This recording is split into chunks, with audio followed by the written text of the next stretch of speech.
Good morning. आप सब मुझसे पूछ रहे थे कि आपने अपनी प्रिपरेशन कहाँ से स्टार्ट की थी। तो मैं बता दूं कि जब मैं बीएससी कर रही थी तो मैं हापुड़ आती थी बीएससी करने के लिए। मेरे गांव से लगभग 35 किलोमीटर पड़ता था हापुड़। तो पापा ने कहा कि 35 किलोमीटर दूर तुम डेली जा रहे हो सिर्फ बीएससी करने के लिए।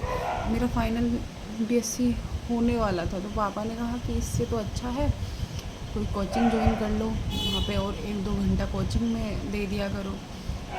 तो फिर ये चीज़ ठीक भी लगी कि 2 घंटे की क्लास के लिए हापुड़ जा रहे हैं। तो फिर वहाँ पे मैंने कोचिंग सेंटर था, इंडियन कोचिंग सेंटर, वहाँ पे मैंने ज्वाइन कर ली मॉर्निंग की क्लासेस। मॉर्निंग में तो हमारी 3 क्लास चलती थी कॉलेज में, केमिस्ट्री, जूलॉजी, बॉटनी की।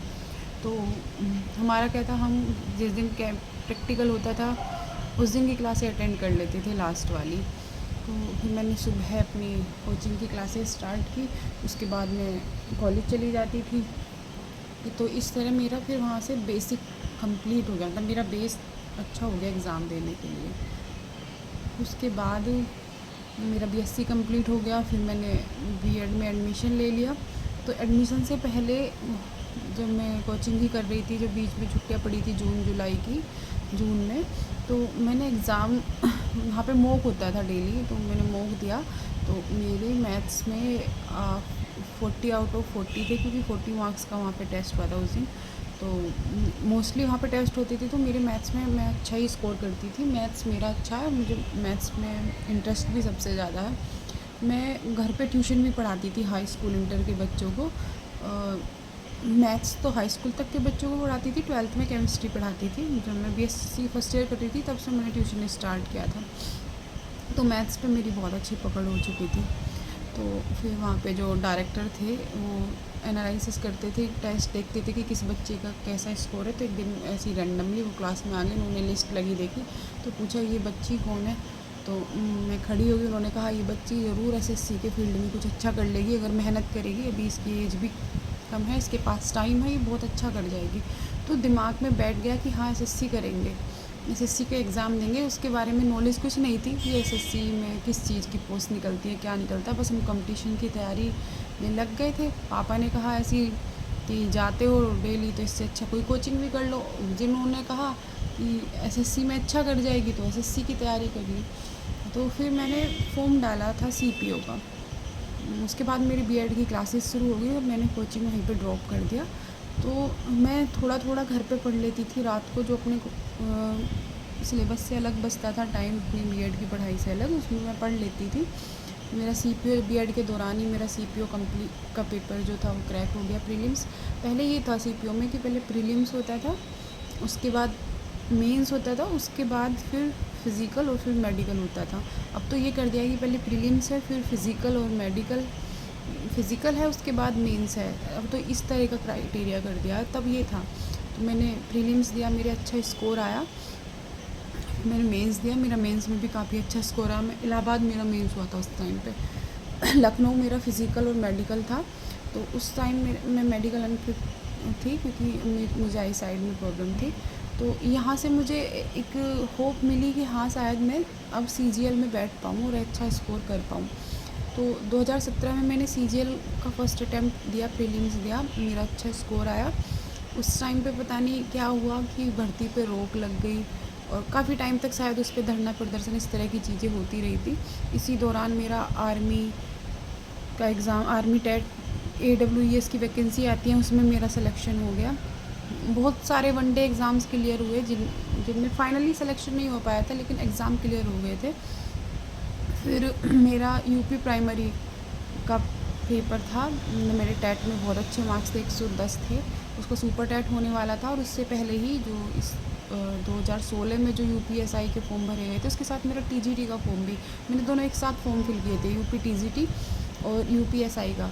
उस टाइम मैंने यूपीएसआई का फॉर्म सिर्फ इसलिए डाल दिया ताकि तैयारी कंटिन्यूस रहे और इस बहाने में पढ़ती भी रहूँ, लेकिन मेरा टारगेट था कि मैं अपना टीजीटी पे फोकस करूँ। तो मैंने अपना टीजीटी बायोलॉजी से मैंने भरा था, मैंने उस पर स्टडी स्टार्ट की, लेकिन वो एग्ज़ाम हुआ नहीं। उससे पहले ही यूपीएसआई का एग्ज़ाम हो गया था 2017 में, तो मैंने वो एग्ज़ाम दिया। मेरा क्वालिफ़ाई भी हो गया। तो उसके बाद फिर मेरा एग्ज़ाम क्वालिफ़ाई होने के बाद डीवी हुआ। तो फिर मैंने सोचा जब मुझे करना नहीं है तो फिर इसमें आगे तक बढ़ना क्यों है। तो मुझे कहीं न कहीं ये था कि मेरा टीचिंग में हो जाएगा। फिर उसके बाद मैंने पापा से कहा कि पापा मेरा शायद कहीं बेहतर हो जाएगा। पापा ने कहा ठीक है, जो अच्छा लगे वो करो। मेरे दादा, मेरे भाई, मेरे पापा, चाचा, मतलब बहुत सपोर्टिव है मेरी फैमिली। उसके बाद मेरी शादी हो गई। मेरा रिज़ल्ट पेंडिंग थे एक तो। शादी के बाद मेरे रिज़ल्ट्स आए और कहीं न कहीं किसी न किसी चीज़ में रह ही गया, मेरा सिलेक्शन नहीं हुआ। तो मेरे लिए तो वो डिप्रेस्ड ईयर साबित हो गया था। फिर उसी दौरान मैं प्रेग्नेंट हो गई थी, मेरा बेटा था। तो मेरी जर्नी कहीं न कहीं रुक गई थी क्योंकि मैं तैयारी से बहुत हट गई थी, फिर मेरी तैयारी भी बंद हो गई थी। तो जिस दिन मेरा बेटा हुआ 26 फरवरी को 2021 में, तो तब ये नोटिफिकेशन आउट हुआ था एसएससी का, यूपीएसआई का। मेरा बेटा उस दिन सिजेरियन से हुआ था, तो मैं बहुत रो रही थी। मुझे लगा कि जो आगे होप थी कि कुछ बचा है तो कुछ कर लेंगे, वो भी ख़त्म हो गई क्योंकि मैंने सोचा सिजेरियन हो गया है तो अब तो मैं कुछ नहीं कर पाऊँगी शायद। तो तभी मेरे पापा ने एंट्री ली, जब मुझे ओटी में शिफ्ट कर दिया था। तो पापा ने कहा होप नहीं खोते हैं, शायद कुछ अच्छा हो जाए। और देखो यूपीएसआई के फॉर्म आए हैं, शायद भगवान तुम्हें दोबारा चीज़ें लौटाना चाह रहे हो जो तुमने गलतियाँ की हैं। तो फॉर्म फिल कर देना, आगे भगवान की मर्ज़ी, अपनी मेहनत करना। मैं तो उस टाइम भी मेरे यही शब्द थे कि अब मैं क्या ही कर पाऊँगी। तो पापा ने कहा होप नहीं खोते, अभी एक खुशी है, बेटा हुआ है, उस खुशी को सेलिब्रेट करो, खुश रहो। तो फिर 4 दिन बाद मैं हॉस्पिटल से आ गई। 1 महीने तक फॉर्म फिल हुए, 2 महीने तक फॉर्म फिल हुए थे। पहले 1 महीने तक की डेट थी, फिर वो डेट आगे हो गई थी। और मेरे भाई की शादी थी अप्रैल में, तो मेरे पापा मुझे अप्रैल में घर ले आए थे। और घर पे आके ही मेरे पापा मेरा फॉर्म भर के आ गए थे। मैं तो तब भी मना ही कर रही थी कि नहीं, मुझसे होगा नहीं। पापा ने कहा नहीं, अभी तुम्हें टाइम मिलेगा 6 महीने का बेड रेस्ट, उस दौरान तुम बेड पे लेटी हुई अगर थोड़ा थोड़ा भी पढ़ोगी तो तुम एग्ज़ाम क्लियर कर जाओगी। तो फिर मैं अपने घर आ गई मायके, भाई की शादी में। मेरे भाई की शादी हो गई, लेकिन मैंने पढ़ना स्टार्ट नहीं किया था क्योंकि मैं ऐसे 2 मंथ्स हुए थे मेरे बेबी हुए। फिर ऐसे समय बीतता गया, 3 मंथ 4 मंथ हो गए। तो मुझे भी लगने लगा कि मायके में पढ़े पढ़े इससे तो अच्छा पढ़ ही लें, क्योंकि उधर से भी कोई लेने नहीं आ रहा था तब तक। तो पापा ने मुझे बुक्स ला के दी, बोले कि अपना रिवाइज स्टार्ट करो। एक छोटी सिटिंग टेबल ला के दी कि खाट पे बैठा करो, थोड़ी बहुत देर तो पढ़ लिया करो। तो मेरे पास इतना समय नहीं था क्योंकि एग्ज़ाम का हो रहा था कि जल्दी हो जाएगा, अगस्त की थी तब कि अगस्त में एग्ज़ाम हो जाएगा। तो मैंने क्या किया, मेरा बेस तो पहले से ही उस कोचिंग में अच्छा हो गया था। उसके बाद मैंने पढ़ाई नहीं की थी किसी भी सोर्स से। शादी के बाद तो बिल्कुल भी मैंने पढ़ाई नहीं की थी कुछ भी। तो फिर मेरा हुआ क्या कि मैंने मैथ्स का मूक लगाया। मैंने देखा कि मेरी तैयारी मैथ्स में अभी कितनी बची हुई है और कितना मैं भूल गई हूँ। तो मैंने 1-2 हफ्ते प्रैक्टिस किया, फिर मुझे लगा कि अब शायद 5-6 साल पहले आने वाले कॉम्पिटिटिव मैथ में और अब फ़र्क हो गया है। जहाँ मेरी बहुत अच्छी पकड़ थी मैथ पे, वहाँ मुझे लगने लगा कि शायद मेरी जो कैलकुलेशन है वो भी वीक पड़ती जा रही है। तो मैंने फिर से अपनी प्रैक्टिस स्टार्ट की, क्योंकि मुझे लगता है कोई भी एग्ज़ाम क्लियर करने के लिए मैथ्स का रोल बहुत ज़्यादा होता है। अगर तुम्हारा मैथ्स अच्छा है तो रीजनिंग ऑटोमेटिक अच्छी हो जाएगी। और दोनों ही सब्जेक्ट ऐसे होते हैं जिसमें आप अच्छा स्कोर कर सकते हो। और जीएस तो इतना ब्रॉड है कि तुम कितना भी पढ़ लो, वहाँ आप अच्छा स्कोर कर ही नहीं पाओगे। हाँ, ये है कि आप एवरेज से ज़्यादा कर पाओगे अच्छा, लेकिन उतना अच्छा नहीं कर पाओगे जितना आप मैथ्स में और रीजनिंग में कर पाते हो। और स्कोरिंग सब्जेक्ट होते हैं दोनों। तो फिर मैंने मैथ्स में अपने जो पुराने नोट्स रखे थे मेरे हैंड खुद के बनाए हुए, वो मैंने पढ़े। उसके बाद जो मेरे इंडियन के बनाए हुए मैथ्स के नोट्स थे वो पढ़े। फिर मुझे लगा कि मुझे कुछ अच्छे से ही पढ़ना पड़ेगा। तो मैंने फिर आदित्य रंजन सर की मैथ्स की क्लासेस थी, काफ़ी शॉर्ट ट्रिक्स और बहुत थोड़े समय में क्वेश्चन सोल्व करना वो सिखाते थे। मैंने उनकी यूट्यूब से फ्री क्लासेस जो उनकी फ्री में पढ़ी हुई हैं, मैंने कोई पेड कोर्स नहीं ख़रीदा था किसी का भी, क्योंकि मुझे लगता था कि ना मेरे पास इतना समय है और अगर मैं ख़रीदूँगी भी तो वो वेस्ट ऑफ मनी होगा, क्योंकि उस टाइम मैं अपने पापा के घर थी और मुझे हर चीज़ ऐसे लगता था कि अगर पापा से कहूँगी तो कैसे पापा ये सोचेंगे कि शादी के बाद भी सब कुछ मैं ही कर रहा हूँ। हालाँकि मेरे पापा ने ही सब कुछ मेरा उस टाइम पे किया, लेकिन मैंने सोचा कि अगर मैं खुद भी स्टडी करूँ तो मेरा हो जाएगा। तो मैंने जो आदित्य रंजन सर यूट्यूब पे पढ़ाते थे उनको लिखना चालू किया, थोड़ी थोड़ी ट्रिक्स, ताकि मैथ्स के कुछ क्वेश्चन अगर ऐसे इस टाइप के फंस जाएँ तो मैं इजीली कर पाऊँ और मेरा टाइम सेव हो जाए, बाकी चीज़ों के लिए टाइम बच जाए। और फिर से मेरा मैथ्स 2 महीने में उसी पकड़ पे आ गया। मैंने हिंदी के लिए मैराथन्स देख ली थी, 1-2 टीचर्स की, हर जिस भी यूट्यूब पे जिसकी भी मैराथन आती थी मैं बस उसे ऑन करती थी और कानों में ईयरफ़ोन लगाती थी और लेट जाती थी, क्योंकि मेरा छोटा बच्चा था तो मैं फ़ोन देखती नहीं थी ज़्यादा, क्योंकि मना कर देते हैं कि जब बच्चा हो तो ज़्यादा फ़ोन वोन नहीं देखना चाहिए। तो कानों में ईयरफ़ोन लगाए, मैराथन चलाई, साइड में रख लिया और लेट गई। मैं मोक भी इस तरह से लगाती थी जैसे मेरे बेटे को मैंने दूध पिलाया, उसे सिला दिया, वो जितनी देर की वो नैप लेता था उतनी देर में मैं मोक लगा लेती थी। तो मुझे ये रहता था कि उठ ना जाए, जल्दी जल्दी स्पीड में मैं मोक लगाती थी। तो फिर मेरा पेपर हुआ नवंबर में और काफ़ी स्कोरिंग मेरे मार्क्स आए, अच्छे मार्क्स आए। मेरे लिए सबसे बड़ी बात थी रनिंग, क्योंकि सिजेरियन के बाद मेरा वेट हो गया था 98 केजी। तो मुझे लगता था कि मैं रनिंग नहीं कर पाऊँगी। एग्ज़ाम से पहले जब मुझे मेरे घर में 7 महीने हो गए थे, तब उसके बाद किसी ने मुझसे कहा कि तुम चल तो ठीक से पा नहीं रही हो, तुम दौड़ क्या मारोगी, एग्ज़ाम का हमें पता है एग्ज़ाम निकाल लोगी। तो वो शब्द कहीं ना कहीं मुझे हिट कर गए कि क्यों नहीं मार सकती मैं दौड़, क्योंकि चीज़ें इतनी कॉम्प्लिकेटेड हो जाती हैं कि आप जो चीज़ नहीं कर पाते हो, आप में गॉड इतनी स्ट्रेंथ दे देता है कि आप उसको इजीली फिर कर पाते हो। तो नवंबर में मेरा पेपर हुआ, तो फिर मेरे पापा ने कहा अब तुम दौड़ने जाया करो थोड़े थोड़े, तभी तुम कुछ कर पाओगी, अदरवाइज़ ऐसे नहीं होगा। तो मैं जाने लगी, तो मेरे में इतना वेट था, और सिजेरियन के बाद मैंने पहली बार दौड़ना चालू किया तो मैं तो 100 मीटर भी नहीं दौड़ पाई। खड़ी हो गई, मैं बहुत रोई कि शायद नहीं होगा, एग्ज़ाम क्लियर हो गया फिर से वही चीज़ें होंगी कि मेरा नहीं हो पाएगा, लेकिन इस बार मेरे लिए बहुत ज़रूरी था कि मेरा हो। मैं फर्स्ट डे दौड़ी, रोई, सेकंड डे, थर्ड डे, इस तरह दिसंबर बीता और 1 जनवरी को मैंने रेज़ोल्यूशन लिया कि हाँ मैं ये चीज़ करूँगी और 100% करूँगी। तो हुआ ये कि मैंने फिर दौड़ना चालू किया। पहले हम सड़क पे दौड़ते थे, मैं और मेरी बहन, सीधी रोड पे। फिर एक अंकल ने कहा कि बेटा वहाँ पे हमारे घर से लगभग 200 मीटर दूर एक स्कूल है बहुत अच्छा प्राइवेट, उन्होंने ग्राउंड बनाया हुआ है, उन्होंने कहा बेटा आप यहाँ दौड़ लिया करो, क्योंकि ग्राउंड भी वहाँ पे सर्कल में होगा जब आप वहाँ रनिंग करोगे, और स्ट्रेट दौड़ने में और सर्कल में फिर डिफरेंस आएगा, तो आप अपनी प्रैक्टिस यहाँ कर लो बेटा। मैंने वहाँ पे पढ़ाया था अपने गांव में, जब मैं बीएससी फर्स्ट ईयर में थी, उस तब से लेकर और मेरी शादी तक। उसके बाद जब मैं अपने घर रह रही थी, मेरे भाई की शादी में मैं आई, फिर मैं घर ही थी। जब मेरा बेटा 6 महीने का हो गया तो उसके बाद मैंने सोचा कि घर पे खाली पड़े हुए भी क्या ही करना है, इससे तो मैं पढ़ाना स्टार्ट करूँ। तो मैंने फिर से पढ़ाना शुरू कर दिया था। 4 मंथ्स के लिए मैंने 4 मंथ पढ़ाया था फिर। तो मैंने फिर वहाँ पे ग्राउंड में अपनी तैयारी शुरू की। हम वहाँ 12 चक्कर मारते थे, 200 मीटर का ट्रैक था। मेरी बहन हमेशा मेरे 12 चक्कर 10 ही काउंट करती थी कि तुमने 10 लगाए हैं, 10 लगाए हैं। तो मेरी इसने 3 महीने में इतनी अच्छी प्रैक्टिस करा दी।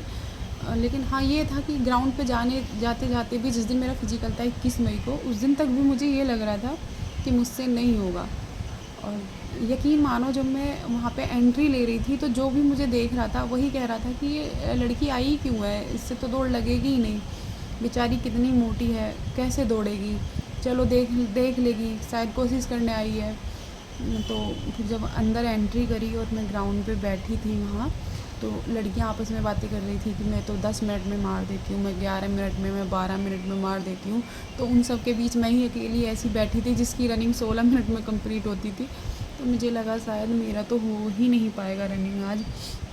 लेकिन जब हम खड़े कर दिए गए ट्रैक पे रनिंग के लिए, तभी आंधी आने लगी हल्की हल्की, और आंधी में तब फिर मुझे और भी लगा अब तो मुझसे बिल्कुल भी दौड़ नहीं लगेगी।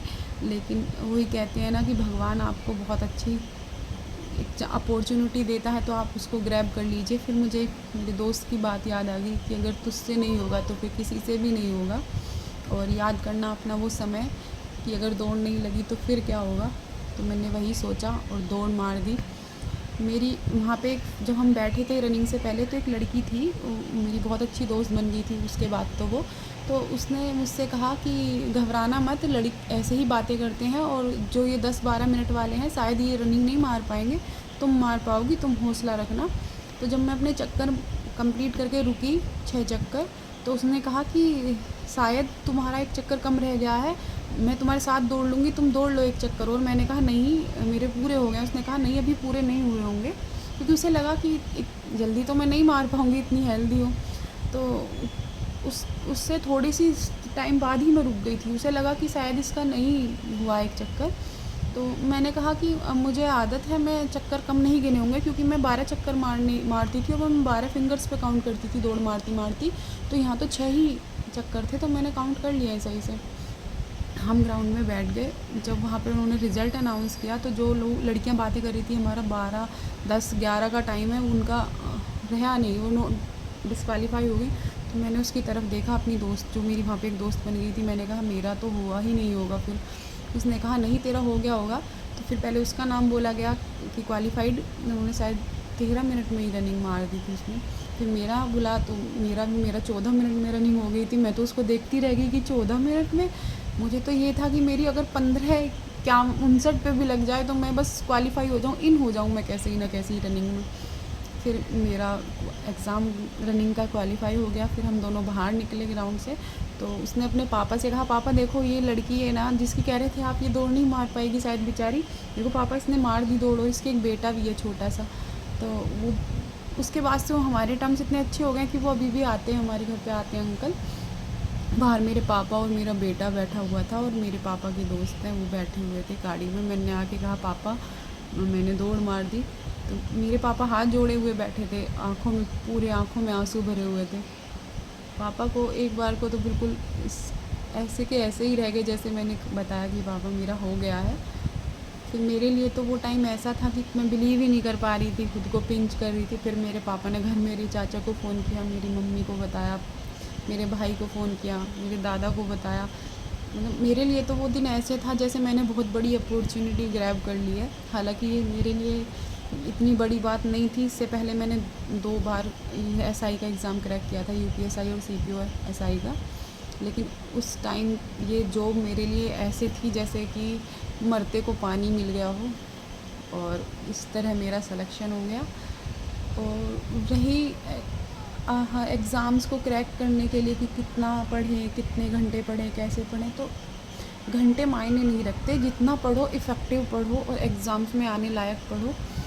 और एक बात हमेशा याद रखना कि भगवान आपकी मेहनत कभी भी ज़ाया नहीं रखते, आपको आपकी मेहनत लौटा देते हैं, भले ही समय लगे।